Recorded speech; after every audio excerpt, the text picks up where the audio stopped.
यानंतर आपण एक ब्रेकिंग न्यूज पाहूयात। पंढरपूरमधून एक महत्त्वाची बातमी समोर येते।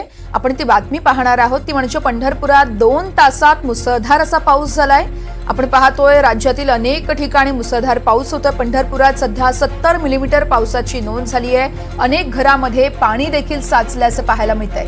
संतपेठ महात्मा फुले चौक परिसरात मुसळधार असा पाऊस झाला। हा संपूर्ण परिसर पाण्याखाली गेलाय। पंढरपुरात गेल्या 2 तासांपासून मुसळधार पाऊस पडतोय। 70 मिलीमीटर पावसाची या ठिकाणी नोंद देखील झाली आहे। तर पंढरपुरात आपण पाहतोय गेल्या 2 तासांपासून मुसळधार असा पाऊस झालाय।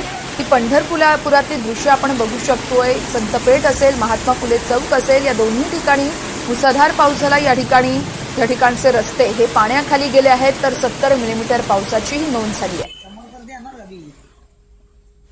अनेक घरांचं यावेळेस नुकसान झालंय। घरांमध्ये पाणी साठलंय। संतपेठ तसेच महात्मा फुले चौक या परिसरात मुसळधार असा पाऊस झालाय।